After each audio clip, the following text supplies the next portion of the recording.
পেরিয়ে গেছে এক সপ্তাহ, বিহারে খসড়া ভোটার তালিকা নিয়ে একটি অভিযোগও জানাতে পারেনি রাজনৈতিক দলগুলি, দাবি কমিশনের। বিহারে ভোটার তালিকায় নাম সংযোজন এবং বিয়োজন নিয়ে কাটাছেঁড়া চলছে। সংসদ এবং সংসদের বাইরে তালিকা সংশোধন বাতিলের দাবিতে একজোট হয়ে লড়াই করছে বিজেপি বিরোধী ইন্ডি জোট।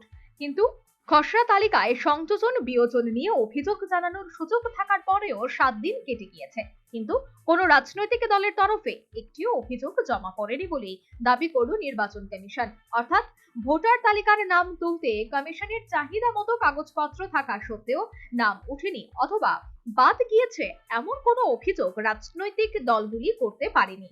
যদিও অভিযোগ জানানোর জন্য এখনো 23 দিন সময় রয়েছে। এবার কতগুলি অভিযোগ জমা পড়ছে প্রতিদিন সেই তালিকা প্রকাশ করার সিদ্ধান্ত নিয়েছে কমিশন।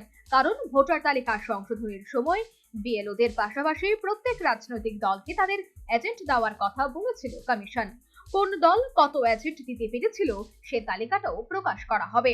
প্রসঙ্গত, বিহারে খসড়া তালিকা থেকে বাদ পড়েছে 65 লক্ষের বেশি নাম। কমিশন ইতিমধ্যে জানিয়েছে মৃত, স্থায়ীভাবে অন্যত্র চলে যাওয়া ব্যক্তিদের এবং একাধিক ঠিকানায় ভোটার তালিকা থাকা ব্যক্তিদের নাম খসড়া তালিকা থেকে বাদ পড়েছে। 2024 সালে লোকসভা নির্বাচনে বিহারে ভোটার তালিকার প্রায় 7,90,00,000 নাম ছিল। এসআইআর পর্বের পরে খসড়া তালিকায় তা কমে 7,24,00,000 নেমে এসেছে বলে কমিশনের তরফে জানানো হয়েছে। গত 1 আগস্ট বিহারের খসড়া ভোটার তালিকা প্রকাশিত হয়। কমিশন আগেই জানিয়ে দিয়েছিল ওই খসড়া তালিকা নিয়ে কারোর কোনো অভিযোগ থাকলে তা কমিশনকে জানানো যাবে।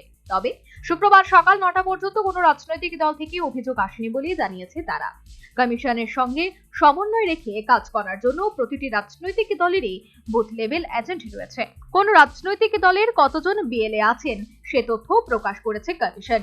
বিহারে কমিশনের এই কাজের জন্য কংগ্রেসের 17,549 জন বিএলএ রয়েছে, আরজেডির রয়েছে 47,506 জন বিএলও। একই রকম ভাবে বিজেপির 53,000-এর বেশি এবং জেডিইউ এর প্রায় 36,500 বিএলও রয়েছে। আঞ্চলিক এবং জাতীয় দলগুলি মিলিয়ে বিহারে মোট 1,60,813 জন বিএলও আছে। তবে শাসক বা বিরোধী কোনো পক্ষ থেকে কোনো অভিযোগ জমা পড়েনি।